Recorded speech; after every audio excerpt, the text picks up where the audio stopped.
दोस्तों, आप सबका स्वागत है स्पूक कास्ट के इस क्रिसमस स्पेशल एपिसोड में, साल का आखिरी एपिसोड। जैसा हमने आपसे पहले प्रॉमिस किया था, आज हम आपके लिए कुछ स्पेशल लाए हैं।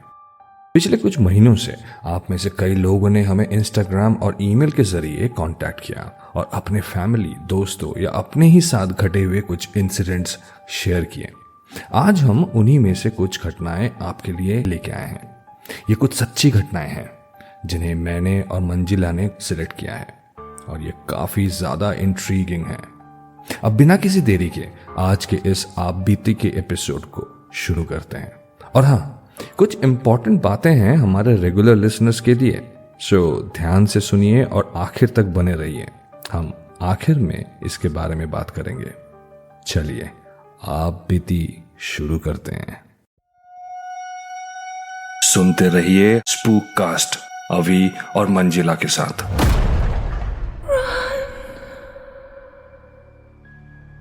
यह पहली घटना गुजरात से हमारे साथ ज्योतिका ने शेयर की है। इस घटना को अब हम उनके ही शब्दों में आपके सामने रखने की कोशिश करेंगे। ध्यान से सुनिए, क्योंकि आई कैन बेट आप में से ज्यादातर लोगों ने ऐसा इंसिडेंट पहले कभी नहीं सुना होगा। यह घटना कुछ 15 साल पहले की है और ये मेरे हस्बैंड के कजिन और उनकी फैमिली के साथ घटी थी। लेट अस अज्यूम उनका नाम शीतल है। हम लोग गुजराती हैं और हर साल शीतल की फैमिली गुजरात जाते थे देव दर्शन के लिए। वो सब सौराष्ट्र के अलग अलग जगहों पे बने मंदिरों में दर्शन करने जाते थे और ऑन द वे अलग अलग होम स्टेज में रहकर अपना ट्रिप पूरा किया करते थे। ऐसे ही एक ट्रिप में जब शीतल और उसकी फैमिली अपने ट्रिप से रिटर्न लौट रहे थे, तब उन्होंने एक लास्ट स्टॉप किसी ट्राइबल एरिया के पास बने हुए एक होम स्टे में लिया। प्लान वहां रात में रेस्ट करने का ही था। फिर अगले दिन वो लोग कार से अपने घर लौटने वाले थे। होम स्टे में जाते वक्त अचानक सबकी नजर रास्ते में पेड़ों के नीचे बैठे कुछ ट्राइबल्स और कुछ लोकल लोगों पे पड़ी, जो टूरिस्ट और बाकी लोगों को कुछ हैंडीक्राफ्ट और हाथ से बनी हुई कुछ लोकल चीजें बेच रहे थे। इन लोगों ने गाड़ी रोकी और हैंडीक्राफ्ट की चीजों को देखने के लिए गाड़ी से उतर गए। हैंडीक्राफ्ट के सामान देखते देखते अचानक शीतल और उसकी मम्मी को एक ट्राइबल आदमी दिखा जो लकड़ी की मूर्तियां बेच रहा था। वो मूर्तियां शो पीसेस की तरह ही थी, बस वहां के लोकल हैंडीक्राफ्ट की छाप थी उसमें। उन लोगों को वो मूर्तियां काफी अच्छी लगी और शीतल ने वहां से एक 1.5 फीट की सॉलिड लकड़ी की मूर्ति खरीदी। उस मूर्ति में एक लड़का और एक लड़की साथ में खड़े थे। काफी सुंदर मूर्ति थी वो। उसे पैक किया, उन्होंने उसे कार में रख दिया। कुछ देर बाद सब होमस्टे पे पहुंचे। इनके ग्रुप में काफी लोग थे, तो इन्होंने पूरा होमस्टे ही बुक किया हुआ था। ये एक बंगला था जिसमें एक बड़ा सा हॉल और कुछ बेडरूम्स थे। सब काफी टायर्ड थे और इसीलिए खाना खाकर सब जल्दी सोने चले गए। शीतल और उनके हस्बैंड हॉल से ही अटैच्ड एक बेडरूम में थे। सोने से पहले शीतल ने एक बार वो मूर्ति फिर से बाहर निकालकर देखी और फिर बेड के सामने रखे स्टडी टेबल पर दीवार से टिकाकर रख दी। उसने सोचा कि सुबह निकलने से पहले दोबारा उसे पैक कर लेगी। उसका हस्बैंड पहले ही सो चुका था और फिर वो सो गई। रात के कुछ 1:45 या 2 बजे होंगे जब शीतल की आंख खुली। एक अजीब सी आवाज आ रही थी।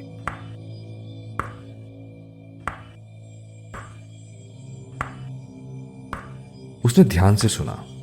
हाँ, सच में एक ठक ठक सी आवाज आ रही थी। उसने अपने हस्बैंड को देखा तो वह गहरी नींद में था।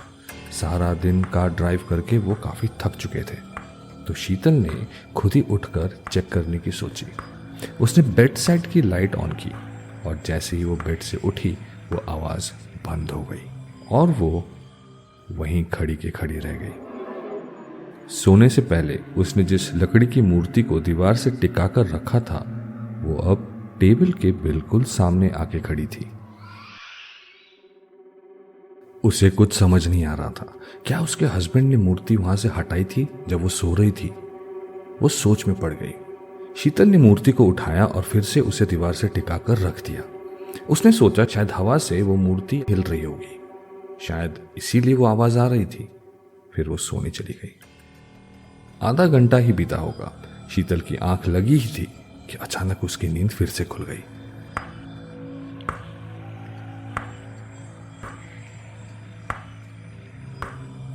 ठक ठक वाली आवाज फिर से आ रही थी, अब उसके पैरों की दिशा से।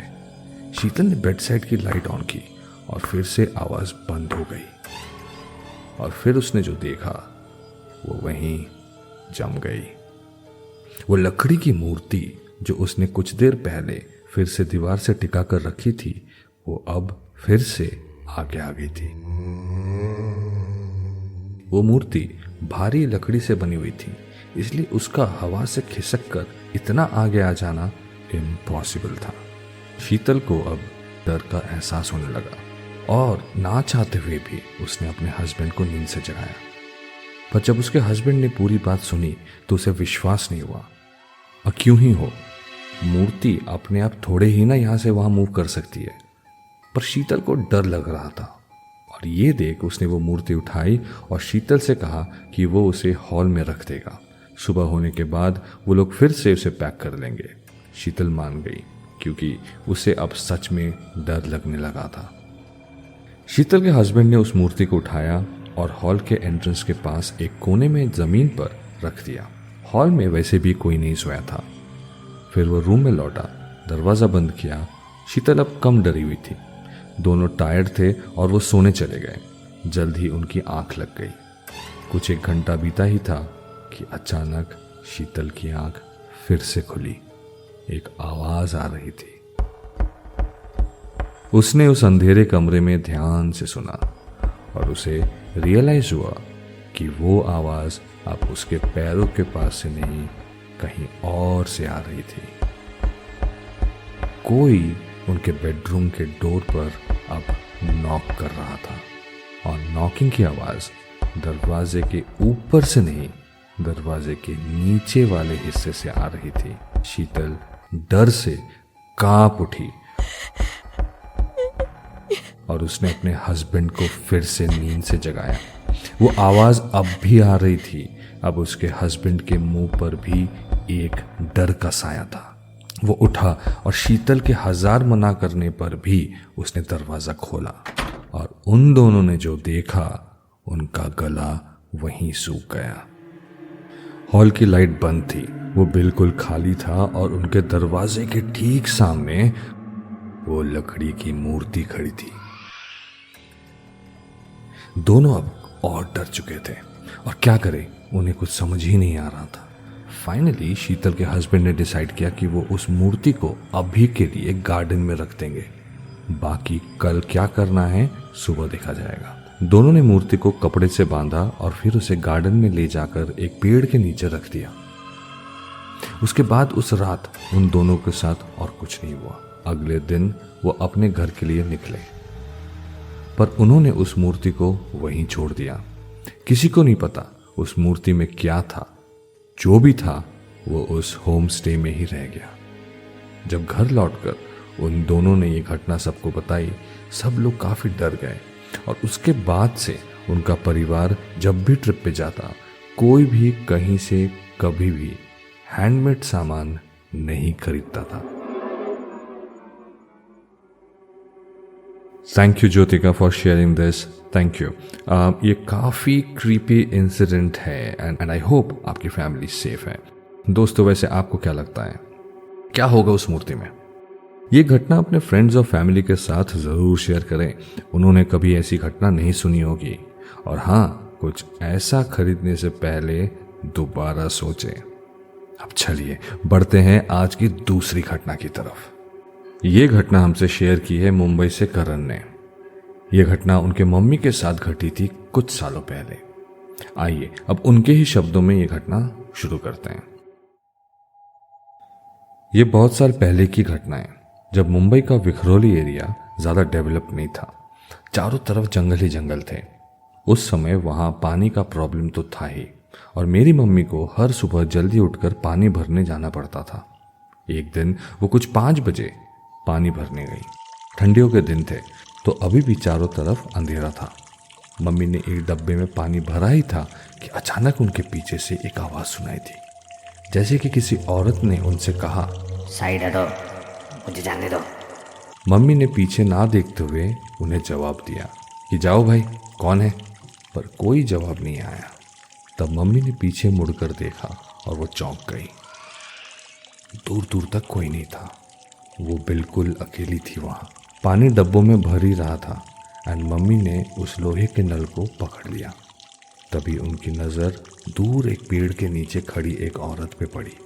वो औरत हाइट में काफ़ी छोटी थी और वहाँ खड़े चुपचाप मेरी मम्मी की तरफ देख हंस रही थी। मम्मी को थोड़ा अजीब लगा, पर मम्मी ने तभी देखा कि पानी का डब्बा भर चुका था। उन्होंने नल बंद किया और डब्बों को उठाया। जैसे ही उन्होंने उस लोहे के नल से अपना हाथ हटाया, उन्हें ऐसा लगने लगा कि कोई उन्हें बहुत जोर से धक्का मार रहा हो। मम्मी खुद को संभालने के लिए पूरा जोर लगाने लगी, इतना कि उस ठंड के मौसम में भी उन्हें गर्मी से पसीना आने लगा। उन्हें कोई नहीं दिख रहा था, पर कोई तो उन्हें धक्का दे रहा था बहुत जोर से। पास ही में एक नाला था जो कि इतना चौड़ा था कि कोई ट्रक उसमें घुस जाए। मम्मी को अब ये लगने लगा कि जो भी उन्हें धक्का दे रहा था वो उन्हें उस नाले में ही धकेलने की कोशिश कर रहा था। उन्होंने किसी तरह अपना स्वेटर उतारा, पानी के डब्बे वहीं छोड़े और बड़ी मुश्किल से दौड़ते हुए घर पहुंची। उन्हें समझ ही नहीं आ रहा था कि अभी उनके साथ ये क्या हुआ। घर पे सभी अभी भी सोए हुए थे। वो चुपचाप कुछ देर शांत बैठी, फिर उन्होंने पापा को नींद से जगाया। मम्मी ने पापा से कहा कि वो पानी के भरे हुए डब्बे ले आए, क्योंकि उनकी तबीयत ठीक नहीं लग रही। पापा ने भी ज़्यादा कुछ नहीं पूछा और मम्मी ने भी उन्हें कुछ बताया नहीं कि उनके साथ अभी क्या हुआ था।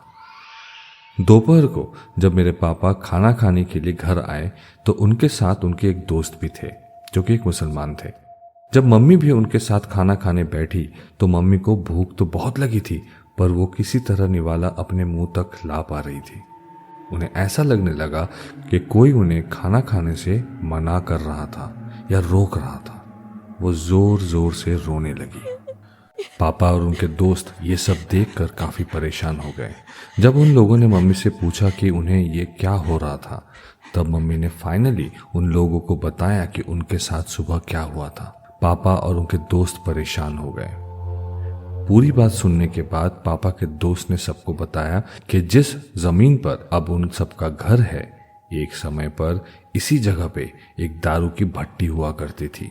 एक औरत थी जो इस भट्टी को चलाती थी, पर एक दिन आग लगने के कारण वो उस भट्टी में ही जलकर मर गई।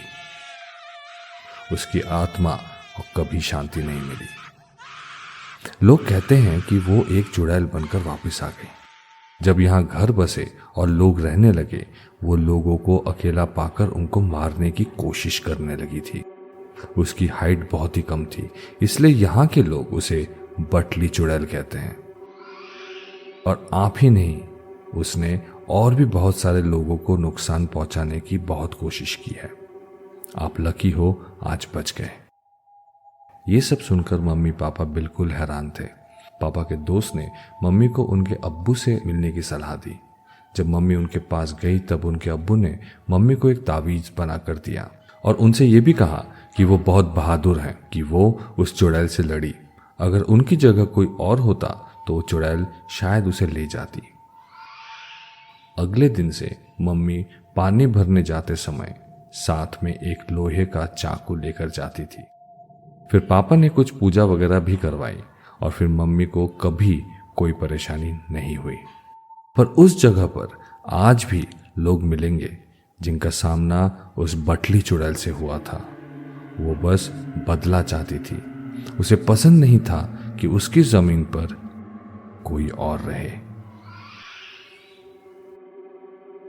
करण, आपकी मम्मी सच में काफी बहादुर है। विश्वास नहीं होता कि आज भी ऐसी जगह है कहीं जहां ऐसी डरावनी घटनाएं घटती हैं। Thank you for sharing this with us. I am pretty sure हमारी ही तरह हमारे ऑडियंस को भी ये इंसिडेंट काफी इंटरेस्टिंग लगेगा। अब बढ़ते हैं तीसरी घटना की तरफ। ये हॉन्टेड हॉस्टल इंसिडेंट हमारे साथ शेयर की है दुर्गापुर से अरिजीत ने। I think the year was 2004-2005। 12th के एग्जाम्स खत्म हो गए थे और मैं मेरे मेडिकल एग्जाम्स की तैयारी कर रहा था। एग्जामिनेशन सेंटर कोलकाता में था, जो कि यहाँ से लगभग 200 किलोमीटर दूर थी। मैं मेरे कुछ दोस्तों के साथ एग्जाम सेंटर से थोड़े ही दूर एक हॉस्टल में रुका था। यहाँ मेरे कुछ पहचान के सीनियर्स भी रहते थे। एग्जाम खत्म होने के बाद हम सब ने शाम को एक पार्टी करने की सोची। आपकी जानकारी के लिए पहले मैं थोड़ा हॉस्टल का डिस्क्रिप्शन दे देता हूँ। हुगली रिवर के नज़दीक एक 4 स्टोरीड पुरानी बिल्डिंग थी है, जिसके टॉप फ्लोर पे 7 रूम थे। बाकी के सारे रूम या तो बंद थे या गोडाउन थे। 4th फ्लोर पे सीढ़ियों से चढ़ने के बाद दरवाजे पे राइट साइड को आपको किचन और वॉशरूम का एरिया मिलता एंड लेफ्ट हैंड साइड पे बाकी के सारे रूम्स थी। क्योंकि ये पुरानी बिल्डिंग थी, यहाँ कोई लिफ्ट नहीं था। हम सब ने ये डिसाइड किया था कि शाम को टेरेस पे खाना पीना होगा। प्लान के मुताबिक सब शाम को वहीं इकट्ठा हो गए। हम सब ने खूब मस्ती की। लेट नाइट होते होते सब एक एक कर अपने अपने रूम्स में जाने लगे।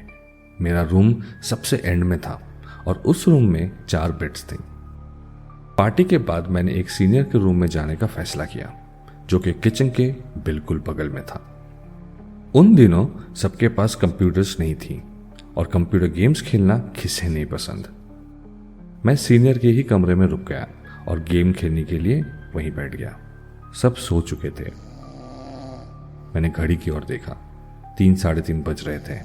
मैंने पीसी शट डाउन किया, वॉशरूम होता हुआ अपने रूम में चला गया।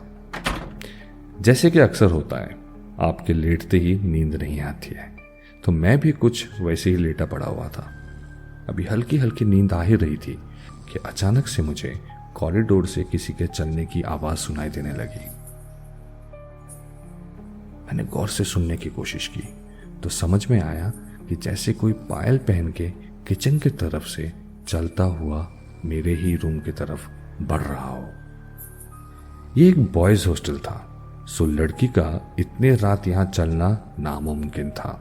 मैंने कुछ देर वो आवाज को फॉलो करने की कोशिश की, लेकिन जैसे जैसे वो फुटस्टेप्स और वो पायल की आवाज मेरे कमरे की तरफ बढ़ने लगी, मुझे एहसास हो गया था कि ये क्या चल रहा है। मेरे रूम का दरवाजा हल्का खुला हुआ था, जहां से कॉरिडोर से बल्ब की रोशनी अंदर आ रही थी।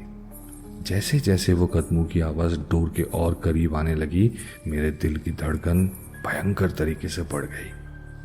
मैंने अपना चादर ओढ़ा और दूसरी तरफ मुंह करके सोने की कोशिश करने लगा, लेकिन ना चाहते हुए भी मैं वो पायल की आवाज को ही फॉलो कर रहा था।